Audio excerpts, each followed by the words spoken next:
Kutitab Kalenjin atachin kogeny eng kebebertanyo nebo aeng abwatun ale kimite ak inendet Nelly Cheboi ne inendet ko agenge eng biikab emoni chotok kiba konyor somanet eng emotinwekab sang ak kikomuch kowek emoni kosuldae boisiet notok bendi kotoreti lagokab emoni eng asikomuch kora konyor boroinwek cheterter eng sobet ko Nelly, sijui nataka nichukue fursa tena pengine utueleze pale Amerikani ulienda ukasoma nini na ni nini sana sana ilikupa motisha ili uweze kurudi kusaidia jamii. So vile nilifika Amerikani nilisomea nikikuwa mdogo kwanza nilikuwa rubani. So I wanted to be a pilot. And wakati nilipanda ndege mara ya kwanza I realized I don't want to be a pilot. And ilikuwa too very sad because I was like kama ningekuwa mahali kama America ningekuwa nimeshajua like pilot mtu anakaa kwa hewa for so long, I don't want to be a pilot, right? But because I did not know what being a pilot was like, ilikuwa ngumu sana nijue. So nilifika America nilikuwa kind of lost in terms of like nafaa kusomea nini. So nikasema acha nijaribu udaktari. Sasa huko unaambiwa klasi ya udaktari unapasua maiti. Nikasema hapana, sister bwana hiyo. Nikajaribu vitu zingine, paka nikajaribu chemistry. Nilikuwa mzuri sana kwa chemistry, nilipata A. Mary Hill Girls like people kwa nulizanga tu niwafunze chemistry. Nikasema I'm very good at chemistry, nisome. So nikasoma chemistry hadi third year. Halafu nikachukua tena hesabu. You know like it's different na Kenya. Like huko unaweza fanya like different majors, unachagua darasa unataka kufanya, like you just make different classes. So nikachukua hesabu. Nikafanya hesabu pia, like I was good in math, nikafanya hesabu. Halafu one of the classes yenye ilikuwa nafanya naye kwa hesabu, ilikuwa required nipate degree ya hesabu, ilikuwa ni computer science. Na hiyo ilikuwa ni third year ndo nilidiscover hivyo. So nikafanya hii introduction to Java. So Java is ni programming language ya kuandika program kwa computer. And nikasema tu wow, this is what I want to do. But nilikuwa bakisha only like 4 semesters scholarship iishe. So nikasema okay, what I'm going to do, mimi nitachukua nitapata tu degree ya computer science na 4 semesters.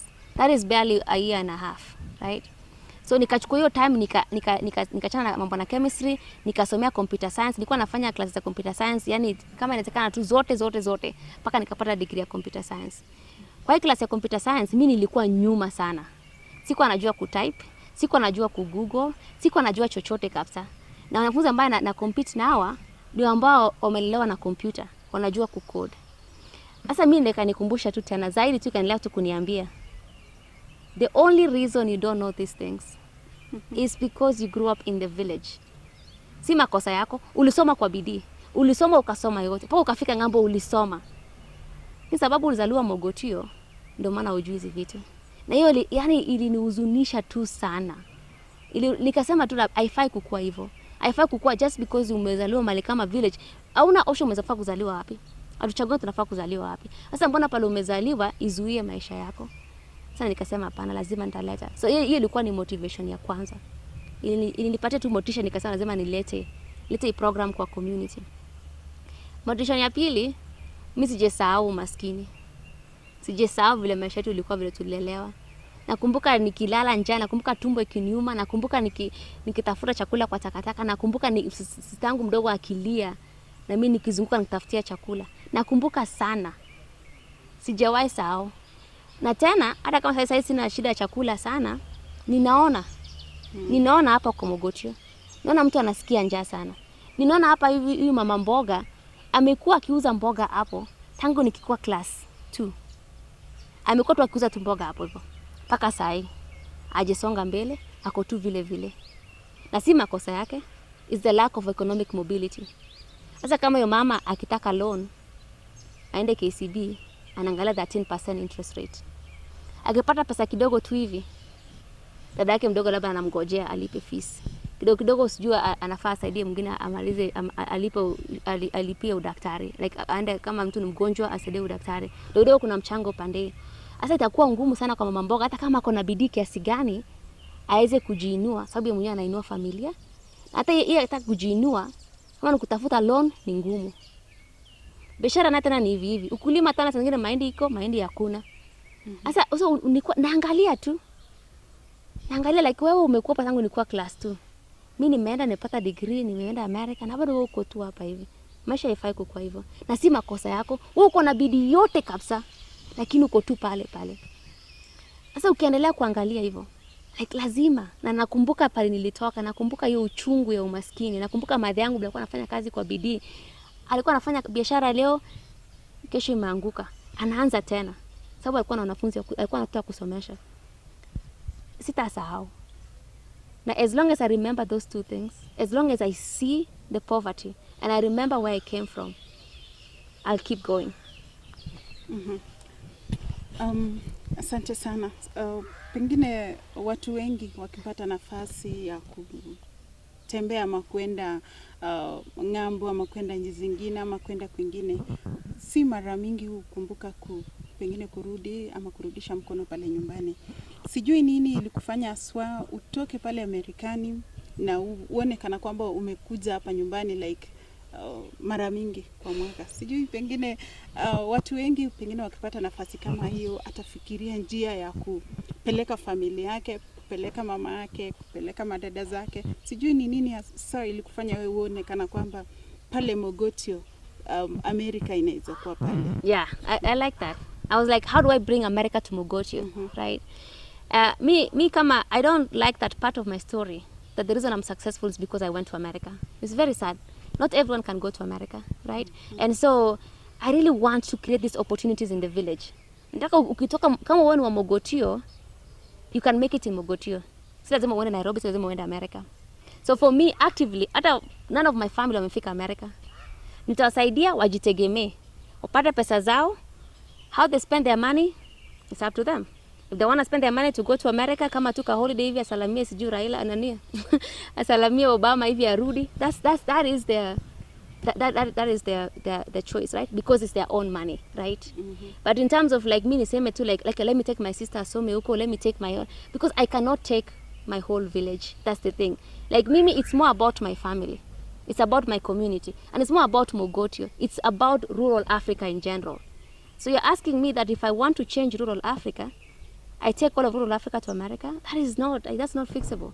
But what if we make rural Africa just like awesome? What if we bring all these opportunities? What if we bring this? So that's why, like, for me, I actively have to invest in the community. And then your question about like what made me come back. The real answer is that I never left. I never left. Because I went to America like August 2012. 2013 niko nyumbani. People are telling me like, ticket ilikuwa how much? Nikasema 80k. Mbona ungetume tununue shamba? Right? I remember like I had to explain to my family like I'm coming, and they're like, "Yana umelipa tu 80k ukuje." Right? And for them it's like, why do you spend that money? And I think it's very tempting. Acha nikwambie ukifika America, even some people kama umeanza kuomoka kidogo, unasahau pale, it's very easy kusahau pale umetoka. And so for me nikienda America, hata nikaa America for 2 years, naanza kusahau nyumbani. Naanza kusahau vile maisha ilikuwa. Lakini kurudi nakumbuka.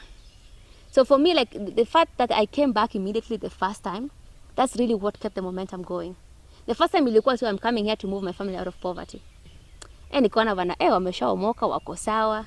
The second time ilikuwa tu nikutembea. Like I had no reason to come back. Cha nitembee tu wiki mbili tu, nitembee tu Kenya. By luck nikapata sitangu anajua kufunza. Sema cha nijenge shule. So every time I came, it was an inspiration for the next thing.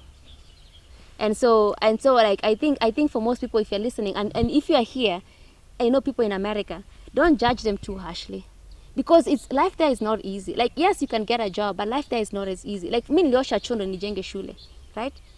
Nisugua hiyo choo, right? And so like most people when they get to America, they're really struggling. And the first thing they do, they want to make themselves at a point where they can support themselves. They're saying, wacha mimi ningangane America nikuwe stable kidogo. Sababu America rent, ukiangalia rent ni 200,000.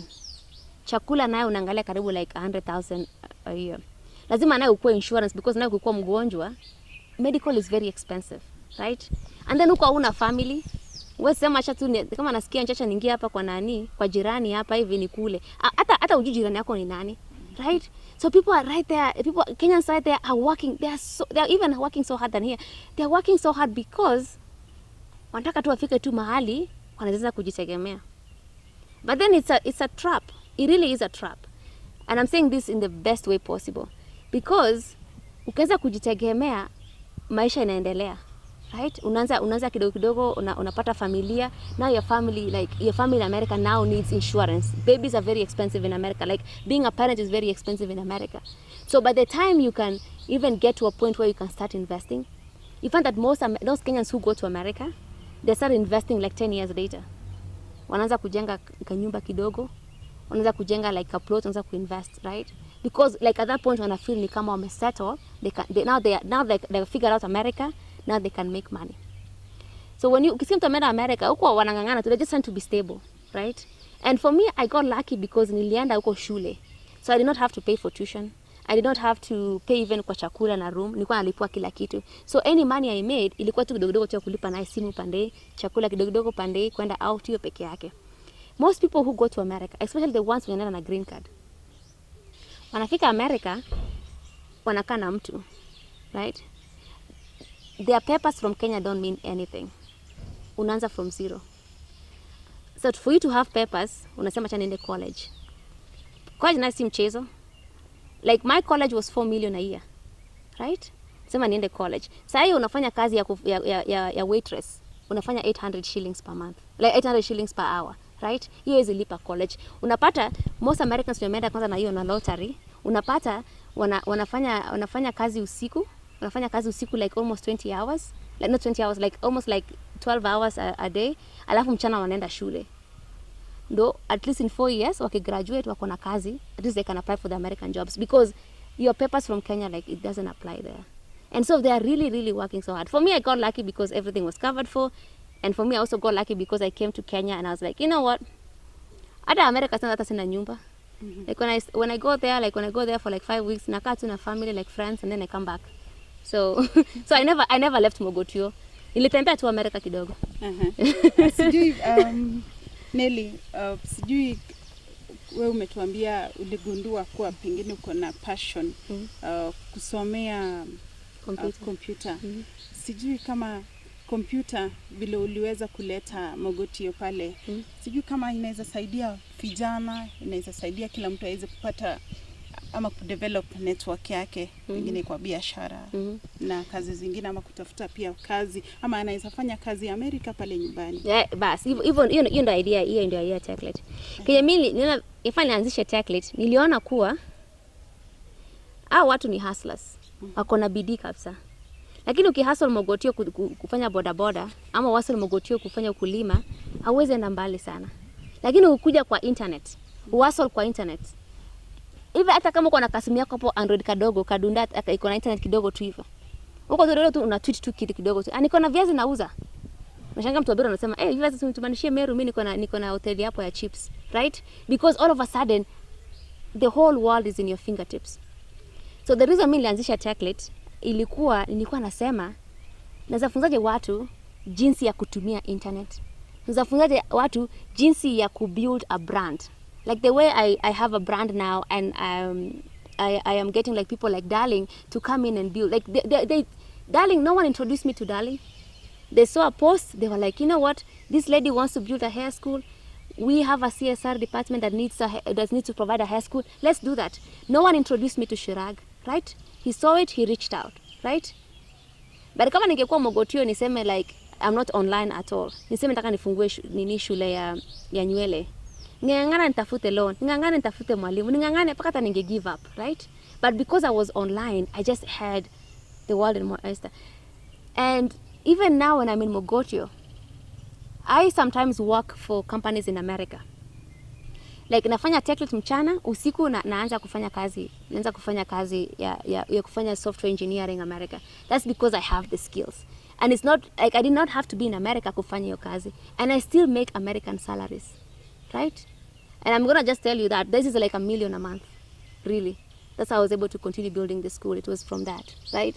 And so I am teaching people that even if you're an accountant, unajua kufanya accounting kabisa, wewe kuja online, enda LinkedIn, talk about accounting classes, just build a brand, make people trust you.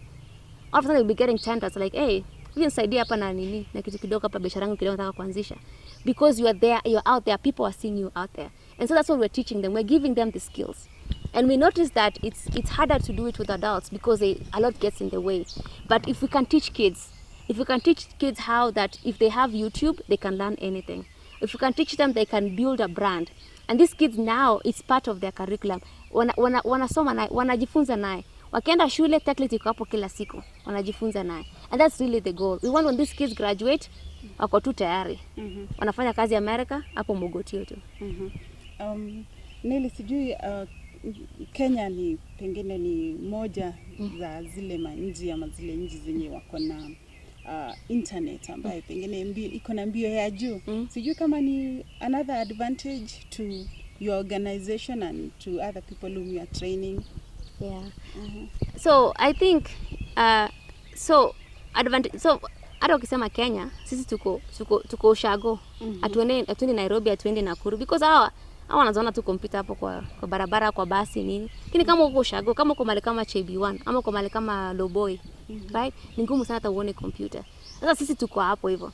Naona. Sasa sisi tumedesign software yetu ifanye iendelee vizuri kwa mahali hata kama hakuna internet. Hata kama kuna solar ni sawa. Unahitaji tu stima sababu hizi ni ma computers. But that's like the most basic requirement we have. Mko na stima? Yes. Let's figure something out, right? So we sasa what tume design computer yetu tuna design kuwa hata ukienda mali remote caps hata kama hakuna kitu, tunajua kwa tunaweza run program yetu. So program yetu completely offline. Hatutumii internet. Au walimu wetu, as long as they love kids, watu wanapenda watoto, we can teach them other things. If they have the passion to help people, that's the people we find from the community. And we have the community help us find those people, right? And so sisi tumedesign we are designing for the most remote places in Africa. That's what we are designing for. We have no interest in Nairobi, the cities. No, there's already a lot of things going on there. Let's go to the village. Let's teach them computer in Kale. Tunafunza na Kalenjin. They know even computer before they know what Swahili is. Tunamwambia namuriande, hiyo ni mouse.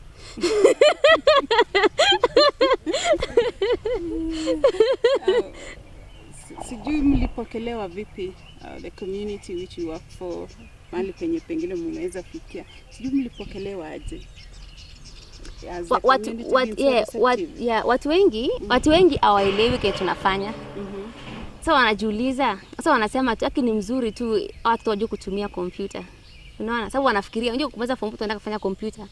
Sema kuliko mwanafunzi tangu amalize form 4 aende fanya kompyuta kwa cyber, at least unajifunza kwa shule.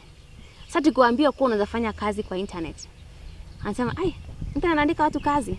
Kwa hivyo ni ngumu sana kuelezea. Sasa tukiwaambia kuwa so ndo maana like opportunities like this inatusaidia sana. Sababu sisi tunawaambia bora tu wako online, wako kwa internet. Kama uko na WhatsApp, like if you have your contacts, just keep posting, start saying like niko na viazi. Tushanga mtu amesha order. Mtu amesema kuna ile mtu wa viazi namuonanga kwa sasa kila siku. Hebu pigia una kama kuna viazi atakuzia. That kind, like how do you use your platform? People know WhatsApp, watu wanajua Facebook, watu wanajua Twitter. So that's what we're trying to teach them. So watu wengi, especially like the stakeholders, people that we need, because we can't go to the kids directly, right? Ni watoto. Lazima to work na the county government, to work na walimu, to work na principal na wazazi. Sasa hawaelewi bado. Sasa inakuwa ngumu, lakini tunangangana bado. Lakini wanasema tangu wamefurahia shule sana. Tukifika tu hivi tu Techlit, like everyone shows up to school. No one is missing school. So they're like, tangu wamefurahia sana. You know what, we are like, we'll take it. Tutachukua tu. Kama muelewi sana vizuri, at least you can see that the kids are happy, the kids are getting confident. So I'm really hoping that as tukiendelea kusonga, wataanza kuelewa kile tutafanya, na itakuwa rahisi sana kuendelesha kazi zetu. Hata saa hizi tukisema tunajaribu kuendelesha kama mali kama Mogotio. Tuko na shule 7 tayari. Tunajaribu kufikia hata shule kama 20. Lakini unapata ndo tuongee na hao head teachers inakuwa ngumu. Tunawapigia simu. Kwanza wanafikiri sisi ni scam. Yes, iko bad. Lakini si nzuri, we sound too good to be true. That's not their fault. And then the second thing, they don't see the value. So like it's very ngumu asema tukuje. So it's almost like they're doing us a favor for us to show up in their schools. And that inaendelea kuwa challenge sana kwetu. Sijui tukimalizia pengine kwa hiyo miaka ama hiyo muda wote pengine umeweza kufanya kazi, kufanyia community, kufika pale kwa mashinani or the rural Africa. Sijui pengine kama kuna award umeweza kujishindia pale, ama sijui kama kazi yako imeweza kuonekana katika ulimwengu. Swali nzuri sana. So awali ya kwanza nilipata shule yangu ya Agustana kule pale nilienda, wanipatia award ya humanitarian award.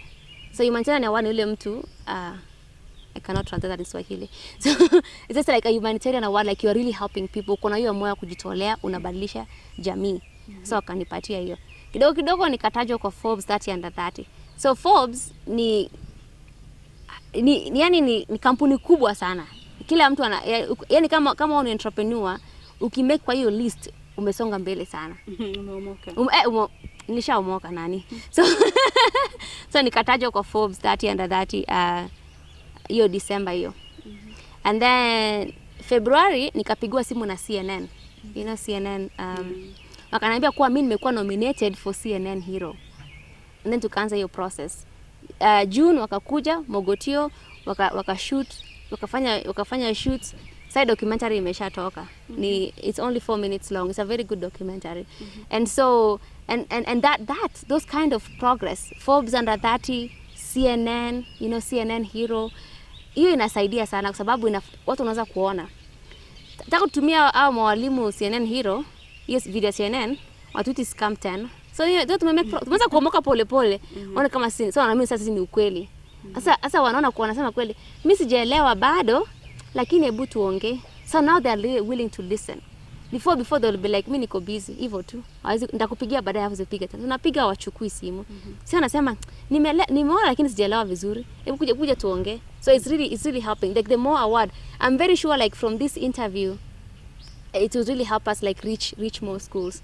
If you're a head teacher and you're watching this, if you're interested in having Techlit in your school, yeah, reach out, call us. Sijui pengine ungechukua hiyo nafasi kupeana namba yako ama contacts zako, watu watakufikiaje? So saizi kama if you are watching and you want to help us and you feel like you want to help us, so if you're in a community, so sisi tunafanya na sub county, so lazima ikuwe ni around 10 schools.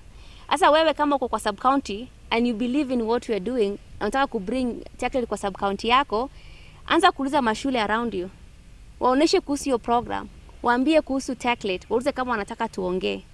Sasa hiyo itakuwa imetusaidia sana kwa kila county. Alafu tutaongea tuone kama tunaweza kuja kitu kama hiyo. So sisi tuko on all the social media platforms. Tuko Facebook, tuko Instagram, tuko LinkedIn. Na hatuna namba ya kampuni kwa saizi. Sasa nikuwapea namba yangu itakuwa shida. Facebook ni Techlit Africa, Instagram ni Techlit Africa. Kila mahali tu ni Techlit Africa. Utaona tu Facebook kila mahali. Utunini tu send to message, tuta reply. Yeah. Asante. A final word. A word of encouragement, a word of you want to inspire someone, you want to encourage someone. What's that? Okay. Word of encouragement. Yeah, word of encouragement. Okay, so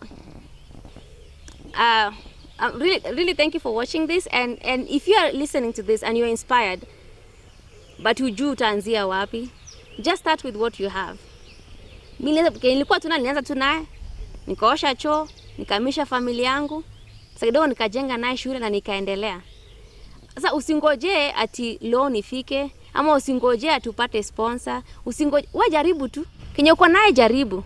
Lakini uko jaribu tu, jua tu pale unaenda na uanze tu. Uanze tu pole pole. Na uendelee kujibrand online. Usikae tu hapo tu hivi tu bure. Enda tu online, enda Facebook, post about what you're doing. You don't know how far you can go. Sumbue watu. Sumbua watu. Konga mising chitap Kalenjin ako yoto kokakibo Techlit tetutienyo eng betutab rani. Bwatun ale kakimiten kibagenge ak inendet Nelly Cheboi ne agenge eng biikab emoni chotok imuch konyor somanet eng emetab America, akoi boisionik chi kobwa emoni koker kole kaimuch kotoret biik, kaimuch kotoret lagok chemengechen eng oret notok bo keboisie musoknotetab kasari ak keityi tuguk cheterter. Konga mising serenyawo.